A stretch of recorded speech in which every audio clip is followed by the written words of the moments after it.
Bryce James, 13 years old, was in his room with tears glistening in his brown eyes. His hands trembled holding the iPhone, while his breathing came out irregular. The boy's heart beat rapidly. But to understand how we got to this moment, we need to go back 6 hours in time. The Crypto.com arena was plunged into deadly silence. 20,000 people held their breath. LeBron James, number 6 of the Lakers, standing at the three-point line. 2 seconds on the clock. Lakers losing by 2. The ball left his hands and missed the target. The silence exploded into deafening boos, while frustration painted itself across the king's face. But our true story begins in a place that seemed like a parallel universe. The spacious kitchen of a mansion in Beverly Hills, where the sweet smell of red berry smoothie filled the morning air. LeBron James was barefoot, wearing only gray workout shorts and a white tank top. Drops of sweat still glistened on his forehead after the 6 o'clock morning workout. His muscles moved with fluid precision as he added protein powder to the blender. Every movement was deliberate, controlled. This was the LeBron that only the family knew. Not the icon, not the king, just a father making breakfast. On the other side of the white marble counter, Bryce was hunched over a math notebook. His curly hair was messy from sleep, and he wore an oversized Lakers hoodie that seemed to swallow him. The numbers on the page blurred together as he frowned, clearly, frustrated with algebraic equations. "Need help there, soldier?" LeBron asked, his voice carrying that paternal tone that melted any tension. He approached, the smoothie making noise in the blender in the background. Bryce looked up, revealing the immediate resemblance, the same expressive eyes, the same silent determination in the chin. "It's about variables, Dad. I don't understand why X can be any number." LeBron laughed, a genuine laugh that echoed through the kitchen. "Man, X is like life. Sometimes you don't know what you're gonna find, but you have to solve the problem anyway." He sat down next to his son, his long fingers pointing to the equation. "Look here." Mathematics transformed into a moment of connection. Father teaching son. Two heads bent over the same problem. This was the normal world of the James family.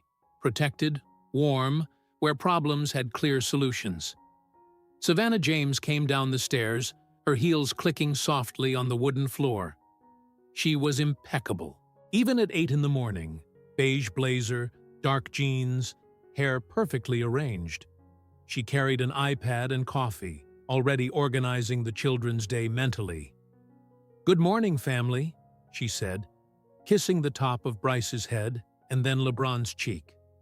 The subtle scent of her perfume, something floral and elegant, mixed with the aroma of the smoothie. "Jury has soccer practice at 4, she continued, sliding her finger across the iPad screen. "Bronny arrives from Duke tomorrow, and you two," she pointed to LeBron and Bryce, "have to decide if you're going to the Dodgers game on Saturday." LeBron smiled, but there was something different in his eyes. An almost imperceptible shadow. He checked his phone for the 3rd time in 5 minutes, his thumb sliding quickly before putting it back in his pocket. Bryce noticed. Children always notice when something is different with their parents. "Dad, are you okay?" "Of course. Why wouldn't I be?" LeBron responded too quickly, the smile not completely reaching his eyes. "Just checking the schedule." Savannah and LeBron exchanged a quick look, one of those that couples develop after years together. A silent communication that said volumes. She knew he had seen social media. He knew she knew. Both knew they were trying to protect the children from something. The smoothie stopped making noise. LeBron served it in 3 glasses, a large one for him, a medium one for Bryce, another medium one for Savannah. The morning ritual continued, but there was a subtle tension in the air, like electricity before a storm. Speaking of schedule, Savannah said, her voice carefully casual, "Maybe it would be good to stay home today. Family day." Bryce frowned. "But it's Friday. I have basketball practice after class." "We can skip one practice," LeBron said, stirring the smoothie without drinking. "Sometimes it's good to slow down." "Since when do you say to skip practice?" Bryce asked, genuinely confused. In the James family, practice was sacred. Discipline was law. Excellence was non-negotiable. Another look between the parents. Another moment of disguised tension. LeBron's phone buzzed. Then it buzzed again. And once more. He ignored it, but Bryce could perceive his muscles contracting slightly with each notification. Bryce observed everything with the natural curiosity of a teenager. The ignored phone, the exchanged looks, the subtle change in his father's mood. His own iPhone was on the table, silent, waiting. "Dad," Bryce said slowly, "I saw some strange things online last night." The smoothie stopped halfway to LeBron's mouth. Savannah froze with the iPad in her hand. "What kind of strange things?" LeBron asked, his voice carefully controlled. "People talking about you in a different way. I didn't understand it, right?" The silence in the kitchen became dense. You could hear the distant hum of the refrigerator, the subtle tick-tock of the clock on the wall, the sound of cars passing outside on the tree-lined street. "Bryce," Savannah interrupted gently, "how about we finish this math homework? Your father can help later." "But I just wanted to understand," Bryce began. "Son." LeBron placed his hand on the boy's shoulder, a gesture loaded with protection, love, and something deeper. "Sometimes people say things on the internet that don't mean anything. What's important is our family, okay?" Bryce wanted to ask more. Curiosity fought against respect for his parents, but he just nodded, lowering his eyes back to the mathematics. The moment passed. The conversation changed to weekend plans, but the seed had been planted. The unasked question hung in the air like smoke. LeBron casually mentioned a trip he had made to Akron the previous month, visiting the school he had built. "I always like going back home," he said, and there was something in the way he spoke about home, a reverence, a nostalgia that Bryce didn't completely understand. "One day you'll understand what legacy means," LeBron continued, almost talking to himself. "How every choice we make echoes forward and backward in time." "What is legacy?" Bryce asked. LeBron stopped, considering the question. "It's how you want to be remembered, what you leave behind when you're no longer here." The answer was honest, but incomplete. Bryce felt this, even without being able to articulate why. Breakfast ended with hugs, and LeBron's promise to always be honest with his children. A promise he had made years ago, and that now weighed like a stone in his chest. Savannah left to drop jury at school. LeBron went to his office to make some calls. Bryce went upstairs to get his school materials. But the curiosity of a teenager is a powerful force. Alone in his room, surrounded by NBA player posters and youth basketball trophies, Bryce picked up his iPhone. He typed slowly, "LeBron James." He added yesterday's date. He pressed search. The screen filled with results, headlines, videos, comments. And as he scrolled, his expression gradually changed. From curiosity to confusion, from confusion to shock, from shock to something that looked dangerously like pain. Lakers fails once again. LeBron is finished. Time to retire, old man. But it was the personal comments that cut deeper. His children must be ashamed. terrible example of a father. Akron trash should have stayed there. The iPhone trembled in his small hands. The world he knew, where his father was a hero, where his family was loved, where everything made sense, began to crack at the edges. And that's where our journey really began. Bryce continued browsing through the comments. Each swipe of his finger revealed a new layer of cruelty he had never imagined existed. The words began to blur together, but some cut through the fog of confusion like sharp knives. Overrated king. More like expired king. LeBron. LeChoke. Always fails when it matters. At least Jordan knew when to stop. Bryce stopped, reading for a moment, trying to process. Were these people talking about the same man who had taught him to tie his shoes? The same one who woke up at 5 in the morning to train, who never missed one of Bryce's school games, who cried watching The Lion King? He continued scrolling, as if hypnotized by a car accident. Horrible, but impossible to ignore. Should have stayed in Cleveland. Miami didn't want him back anyway. Akron trash who thinks he's royalty. His kids will grow up knowing their father is a failure. This last sentence hit him like a punch to the stomach. Bryce dropped the phone on the bed as if it were burning. His breathing became shallow. Why would someone say that?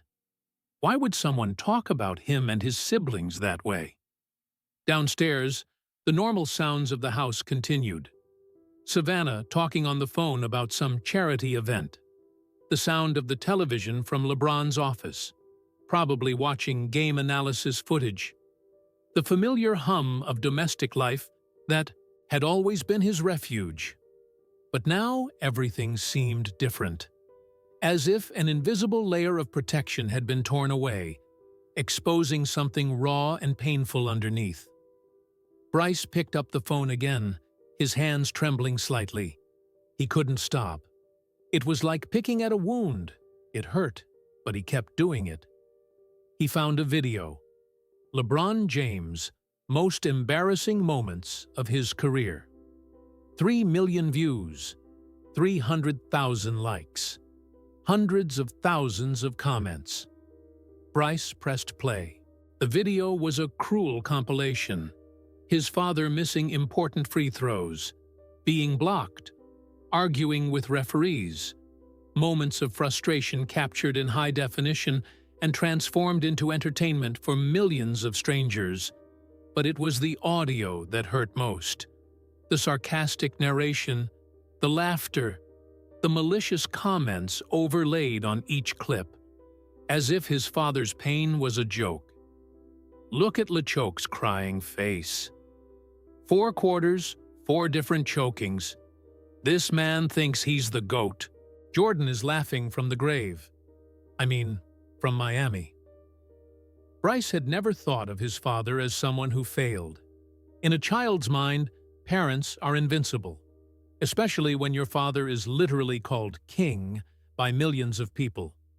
But there he was, discovering compilation after compilation of moments where LeBron James, not the father, but the player, seemed human, vulnerable, fallible. The weight of this discovery settled in Bryce's chest like a stone. He had never considered that. His father could be hated, criticized perhaps, but hated? With this intensity? This cruelty? He closed the video and found another. Why everyone hates LeBron James in 2024. 2 million views in a week. His small hands sweated as he clicked. He needed to understand. He needed to know why. The video was more analytical, but no less painful. It talked about perceived arrogance, narcissism, always seeking attention. Words that Bryce couldn't connect with the man he knew. Arrogant? The man who always said thank you to the cleaning staff at the arena? Narcissist? The same one who donated millions to education and never talked about it at home? Seeking attention? The father who avoided appearing at Bryce's school events to not create a circus? The cognitive dissonance was overwhelming. It was like discovering that there were two versions of his father, the one he knew and loved, and this one that the world seemed to despise. Downstairs, he heard footsteps on the stairs. Quickly, he hid the phone under the pillow and grabbed a book, pretending to read. "Bryce?" Savannah's voice echoed through the hallway. "Lunch!" "Coming!" he shouted back, his voice coming out higher than normal. He looked at himself in the bedroom mirror. His eyes were red. There was something different in his expression. A loss of innocence that happens in minutes, but marks forever. Going down the stairs, the family gathered at the dining table. LeBron had prepared sandwiches, turkey and Swiss cheese, Bryce's favorite. Normally, this would make him smile. Today, he could barely look at his father without thinking of the cruel words he had read. "How was your morning, soldier?" LeBron asked, biting his sandwich. "Good," Bryce responded automatically, but his voice sounded distant. Savannah studied him with maternal eyes. "You seem different today. Everything okay?" "Just tired." LeBron and Savannah exchanged another one of those looks. They knew something had changed, but they didn't know what. "Dad," Bryce said slowly, testing the waters, "what does legacy mean?" LeBron stopped chewing. "Why do you want to know?" "Just curiosity. Legacy is about how you impact the world, how you make a difference in people's lives." LeBron chose his words carefully. "Why are you asking, son?" Bryce wanted to tell the truth. He wanted to ask about the videos, the comments, the hate. But something held him back. Maybe it was the way his parents had tensed up in the morning. Maybe it was fear of hurting them. Just was thinking about it. Lunch continued with forcedly normal conversation. Weekend plans, Bronny's Duke game, Jury's dance recital. But Bryce noticed things he had never noticed before. How LeBron checked his phone and frowned. How Savannah changed the subject whenever something remotely related to career came up. How both were trying a little too hard to keep everything normal. After lunch, Bryce went upstairs with a new mission. He needed to understand more. He needed to discover when this had started, why it had started.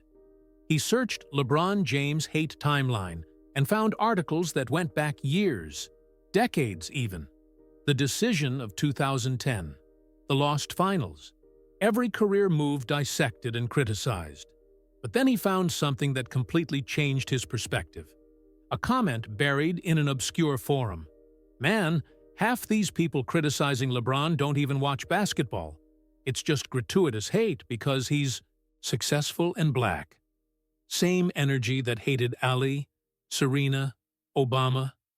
America hasn't changed that much. Bryce read the comment 3 times. A new and disturbing thought began to form in his 13-year-old mind. What if this wasn't really about basketball? The afternoon passed in a fog of painful discoveries. Compilation videos, Twitter threads dissecting every word his father had ever said publicly. People analyzing his body language as if they were behavior experts. When the sun began to set, painting his room orange and gold, Bryce made a decision. He needed answers. Real answers, not the filtered and protected versions he normally received.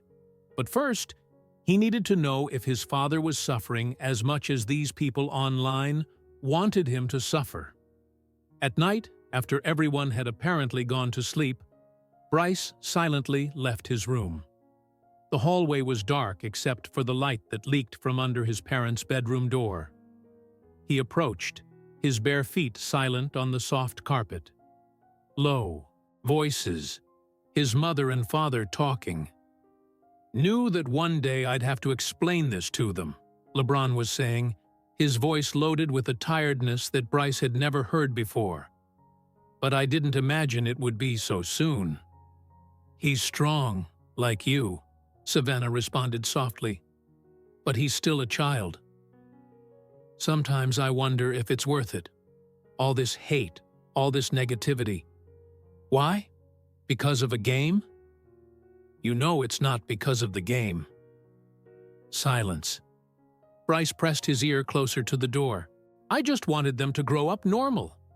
That they wouldn't have to carry the weight of what I chose to be. They'll understand when it's the right time. And when is the right time to explain to a child why the world hates their father? The question hung in the air like smoke. Bryce felt hot tears running down his cheeks. They weren't tears of anger or confusion. They were tears of painful understanding. His father was suffering, maybe for years, and he had tried to protect the family from it. Bryce returned silently to his room, but couldn't sleep. He lay looking at the ceiling, processing everything he had discovered. The online hate, his father's hidden pain, the reality that some people can hate someone simply for what that person represents. And a question burned in his mind, demanding an answer that only one person could give. He needed to ask directly. Father to son.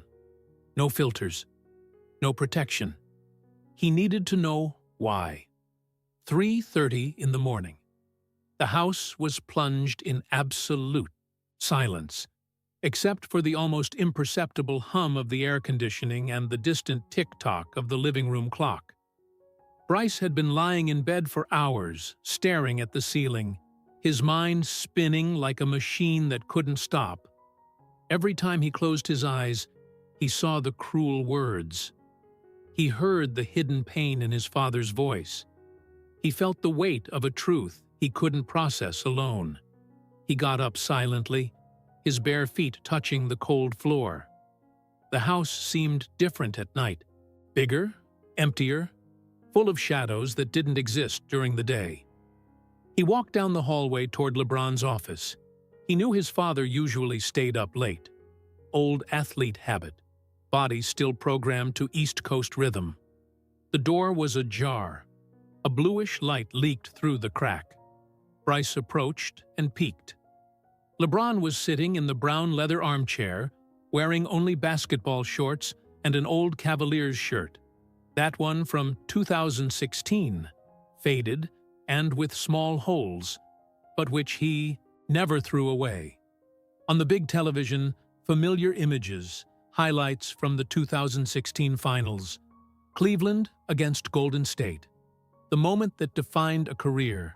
The block, the shot, the tears, the entire city exploding in joy.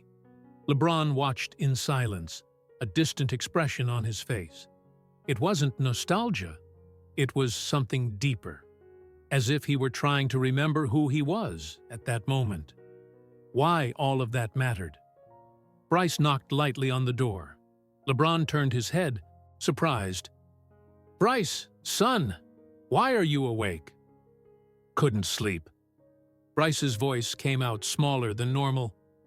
LeBron paused the video exactly at the moment he was lifting the Larry O'Brien trophy. His face in the images was radiant, tears of joy streaming. The contrast with the tired man in the armchair was brutal. "Come here," LeBron said, patting the arm of the chair. Bryce approached and sat on the floor next to his father, leaning his back against the chair. It was a position he had always assumed since he was little, close enough to feel his father's protective presence, but at a level where he could look up and perceive every expression. "Were you watching the old times?" Bryce asked, looking at the frozen images. "Trying to remember why I started all this," LeBron responded, his voice loaded with an honesty that rarely appeared. "Sometimes you get so lost in the middle of the storm that you forget why you entered it." Bryce felt his heart accelerate. This was the moment. the read-to-you opening he had been waiting for. "Dad," he began, then stopped. The words were harder to form than he had imagined. "What is it, soldier?" Bryce took a deep breath. His hands were trembling slightly. "Dad, why do people hate you so much?" The silence that followed was so deep it seemed physical. LeBron stopped completely, didn't blink, didn't breathe, as if the world had paused along with the video. Slowly, very slowly, LeBron turned in the chair to look directly at his son. His eyes were full of a pain that Bryce had never seen before. "What did you see?" LeBron asked, his voice almost a whisper. "The comments, the videos, people saying—" Bryce stopped, swallowing the knot in his throat. "Saying horrible things about you, about us." LeBron closed his eyes and tilted his head back. When he opened them again, there were tears shining, tears he didn't allow to fall. "How long have you known?" "Since this morning, after you got weird at breakfast." LeBron laughed, but there was no joy in the sound. It was laughter of painful recognition. "I thought we had more time." "More time for what?" "For you to be a child. For our house to be just our house. Not a refuge from a world that—" He stopped, choosing his words. "From a world that can be very cruel." Bryce turned completely to face his father. "Why do they say these things about you? Why do they hate us?" The question broke something inside LeBron. You could perceive it in his shoulders curving, in the way he rubbed his face with his hands. "Bryce, this is complicated. I'm not a little kid anymore. I saw the things they write. I heard you and Mom talking." Bryce stood up, a new determination in his voice. "Why does everyone hate you, Dad?" The question echoed in the office like a gunshot. Direct. No filters. Without the protection that LeBron had tried to maintain for years. LeBron looked at his son. Really looked. He realized that the 13-year-old boy standing in front of him was no longer the same one who had woken up that morning. Something had changed irrevocably.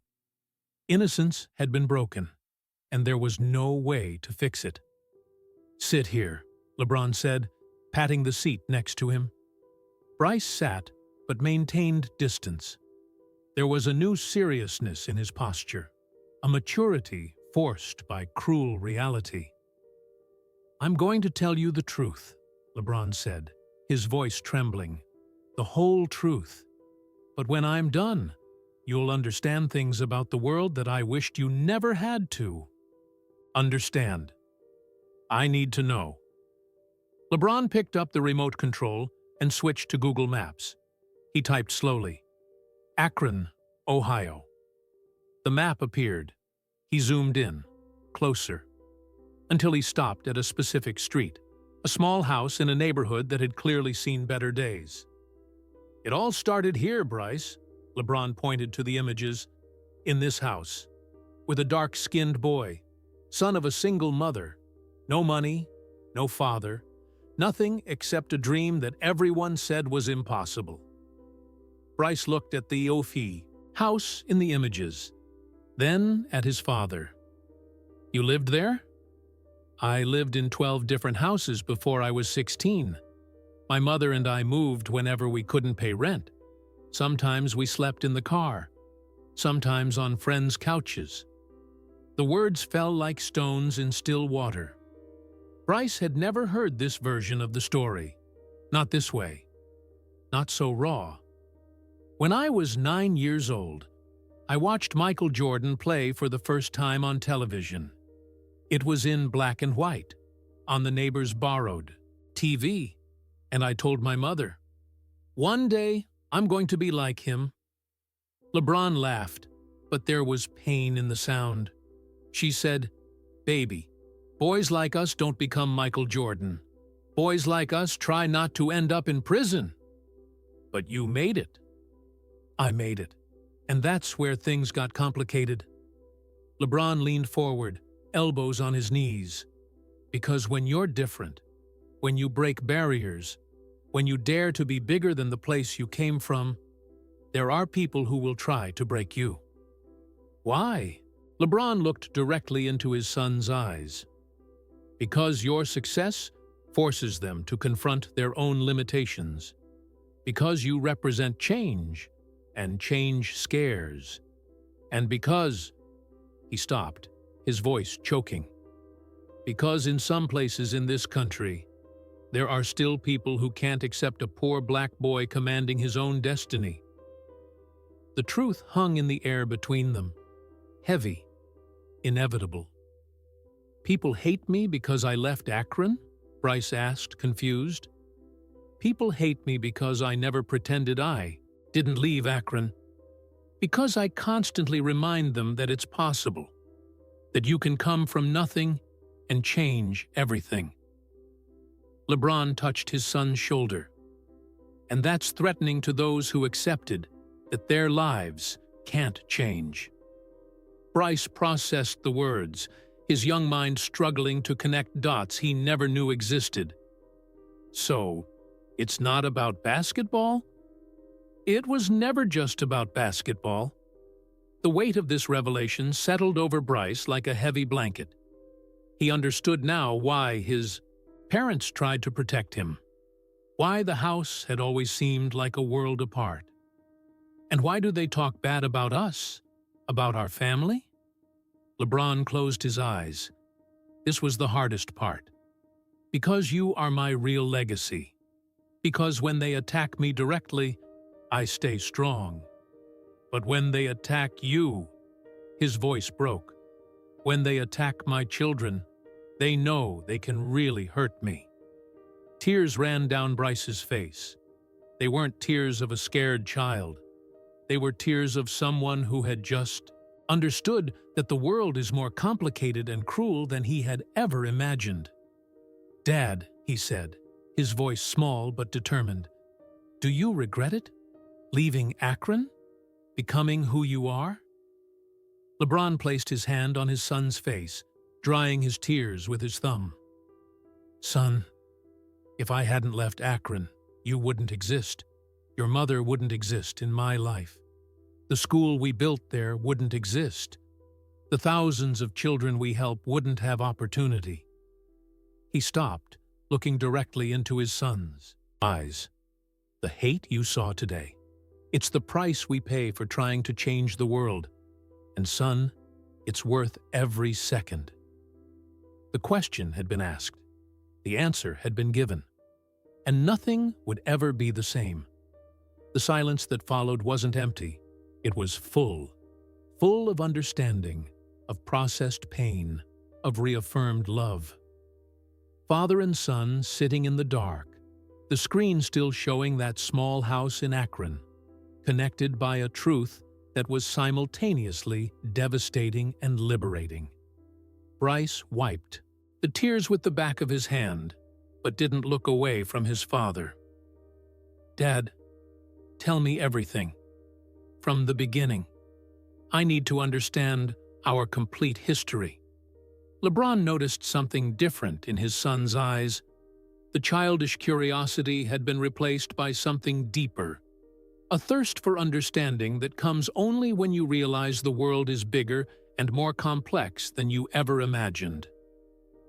"All right," LeBron said, his voice firm now.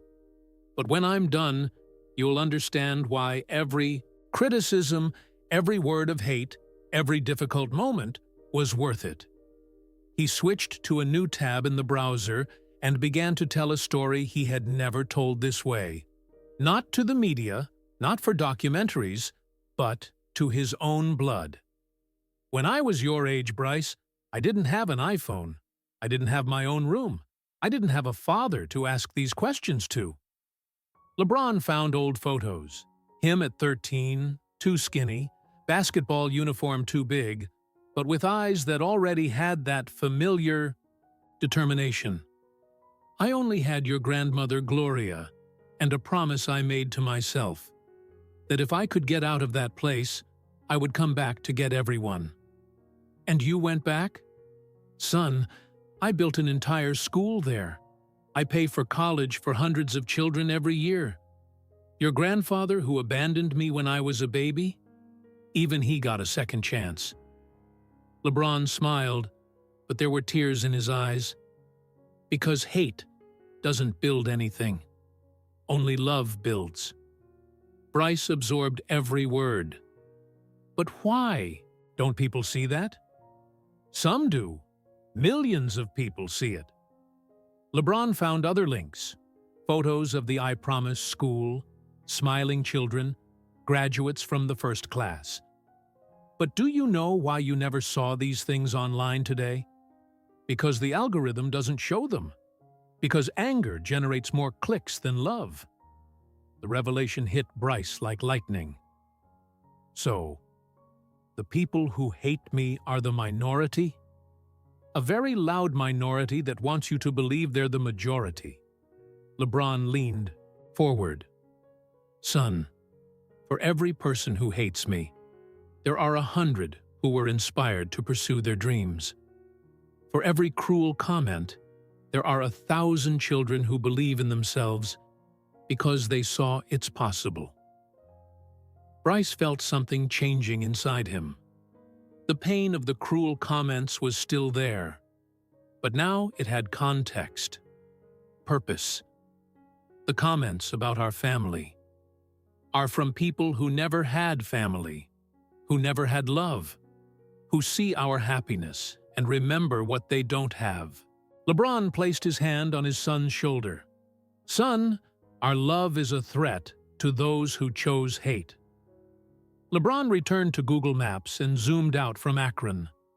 The map expanded, showing Cleveland, then Ohio, then the entire country. Do you see this?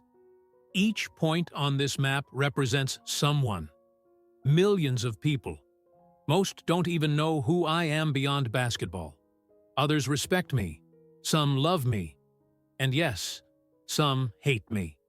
He stopped on the map. But Bryce, I don't play for those who hate me. I play for those who need hope. How do you know you're making a difference? LeBron opened his drawer and pulled out a thick folder. Letters, thousands of them. People telling me how they changed their lives after seeing that a boy from Akron could make it. He opened some. This one is from a boy from Mississippi who got a scholarship. This one from a single mother who went back to college. This one from a father who decided not to abandon his family. The letters spread across the table. Hundreds of touched lives. Real stories of real people.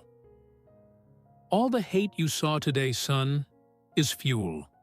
Every cruel word reminds me why I started. Every attempt to destroy me makes me work harder to build. Bryce picked up one of the letters and read. An 8-year-old child from Detroit saying he wanted to be like LeBron. Not in basketball, but in helping people. Dad, Bryce said, his voice different now, more mature. They don't hate you because you fail. They hate you because you succeed. LeBron smiled, the first genuine smile of the night. Now you understand.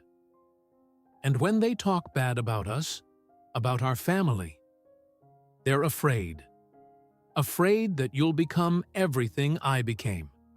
Afraid that there will be more James people in the world. More boys and girls who refuse to accept limitations. Bryce stood up and walked to the window. Outside, Beverly Hills slept in silence. Huge houses, expensive cars, a world of privilege that contrasted brutally with that small house in Akron shown in the images. Dad, I want to go back to Akron with you. Why? Because I need to see where we came from. I need to understand our complete history. Bryce turned to his father. And because now, I know it's not about where you were born. It's about what you do after. LeBron stood up and hugged his son. It wasn't a protective hug like the ones he gave when Bryce was little. It was a hug of recognition. of mutual respect. Son, do you want to know what my biggest fear is? What? That you'll grow up thinking you need to carry the weight of my legacy. That you'll feel pressured to be perfect because you're my children. Bryce stepped away from the hug to look into his father's eyes. Dad, after today, I know I don't want to carry your legacy. I want to create my own. The words hung in the air. LeBron felt tears, not of sadness, but of deep pride. And what will your legacy be, Bryce James? Bryce thought for a moment, looking at the letters scattered on the table, at the house in Akron, in the images, at the father who had just revealed himself completely human, and, for that very reason, more heroic than ever. I'm going to show the world that a son of LeBron James can be kind when others are cruel, that he can build when others destroy, that he can love when others hate. He paused, finding courage for the next sentence. And I'm going to show that legacy isn't what you inherit. It's what you choose to do with what you inherit. LeBron closed his eyes, and when he opened them, they were full of tears of pure joy. Son, you just gave me the greatest victory of my life. They looked out the window together.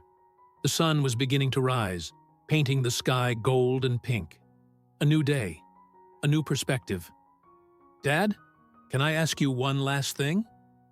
Anything. Tomorrow, when I go back to school and someone says something bad about you, what do I do? LeBron smiled. Not the marketing smile the world knew, but the smile of a proud father. You say, my father is LeBron James. He came from nothing and changed the world. And you know what the most incredible part is? He taught me I can do the same. Bryce picked up his iPhone, the same one that hours before had brought only pain. But now he saw it differently.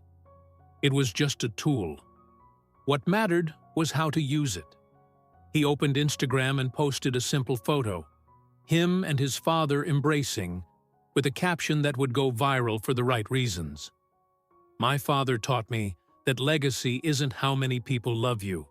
It's how many lives you change even when they try to stop you. Proud son, Chalk's Legacy Builders. From Akron to the world. The post received thousands of likes in minutes. Comments of love and support filled the screen. The same iPhone that had brought hate now spread love. Father and son watched the complete sunrise in comfortable silence. Two men, one who had built a legacy, another who had just discovered how to build his own. The house in Akron was still in the images. Small, simple, but now Bryce saw it for what it really was. Not the place where the story began, but proof that it doesn't matter where you start. What matters is where you choose to go. And most importantly, it matters who you choose to take with you.